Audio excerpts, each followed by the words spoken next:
New Super Mario Bros. U is a name you may not hear too often. It is a game that doesn't have many videos documenting it compared to other games in the series.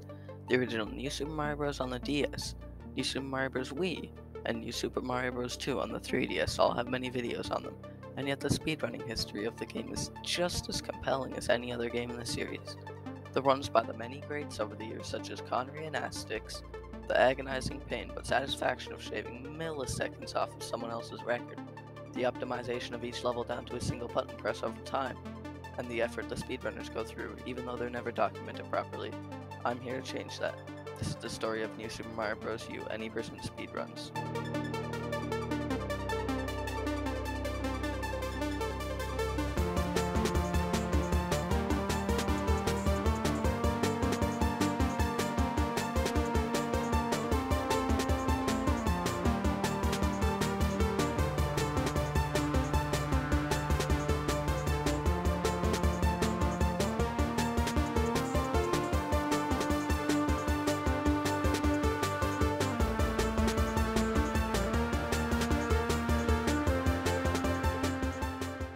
From 2012 up until today, runners have been submitting runs to the Any Percent category.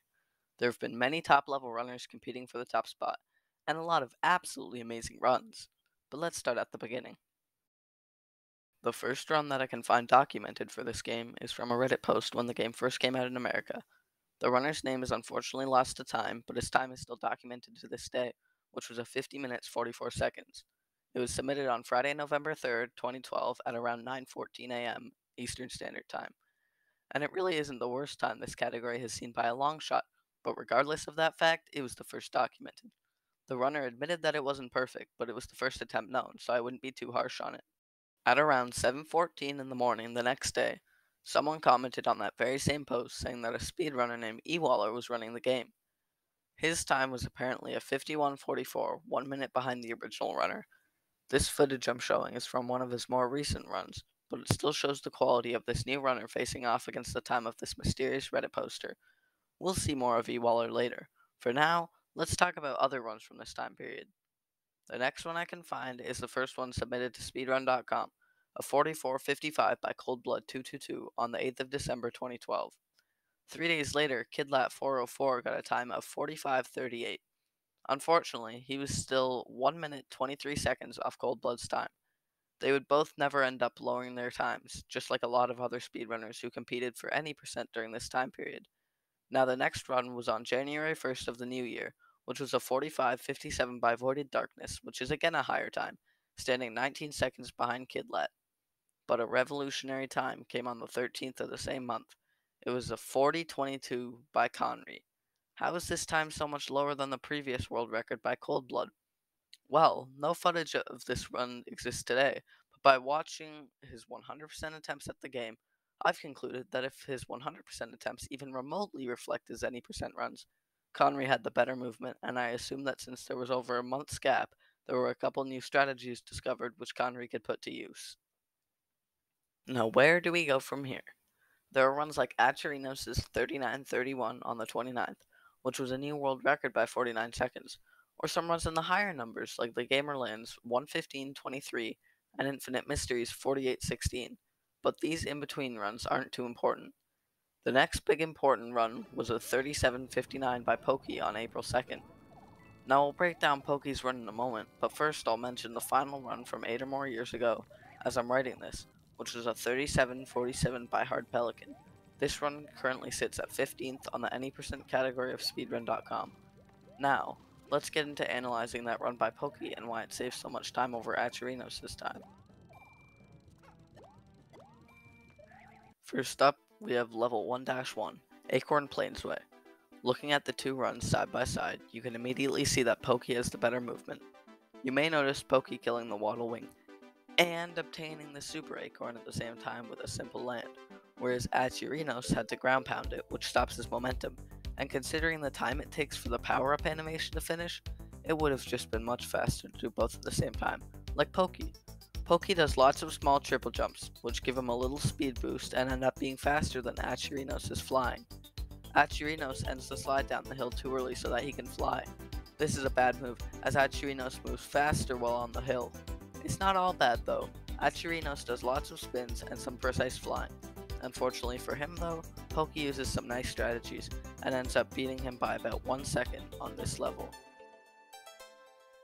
For a while, the two players are fairly tied, but by the time we get to this level, you can see that Pokey is about 7 seconds ahead. Well, you may notice Achirinos making a mistake at the flagpole, which also costs him a couple seconds.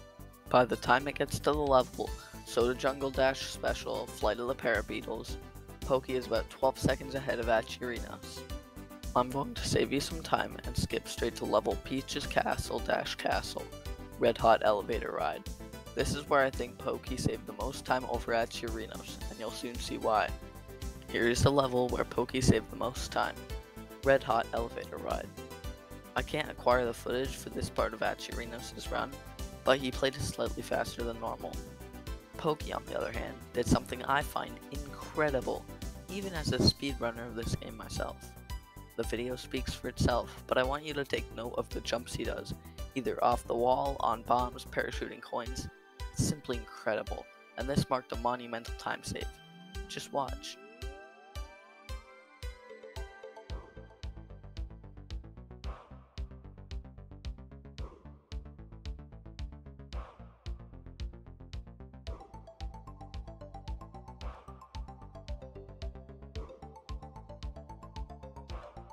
Then, Pokey enters the final battle. He defeats Bowser Jr. using a series of flying, jumping, and running. He continues on his merry way until he hits the door.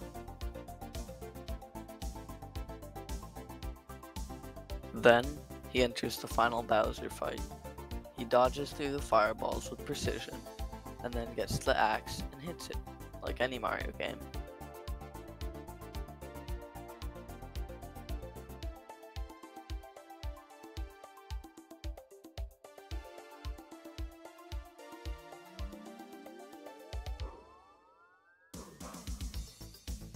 This is not the end of the speedrun though. Pokey then defeats Bowser for the second time with speed and style. And that's the run. But then, something revolutionary happened.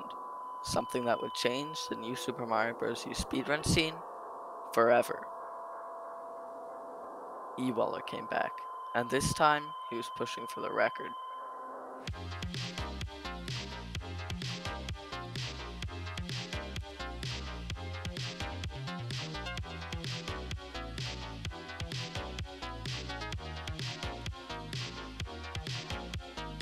When E-Waller came back, people were scrambling to watch him try to take down Pokey's run. He did a series of runs in July of 2014, eventually ending on a 37:45. He ended up beating Pokey, which is what he was trying to accomplish after all. I wish I had or could get more information on this series of runs, but the deadline for this video was too quickly approaching, so even though I contacted E-Waller about these runs he did, I didn't get a response. All we know is that E-Waller is a legend in the speedrun category, as well as the fact that he's a moderator for the speedrun.com page of this game, and I want to keep it that way.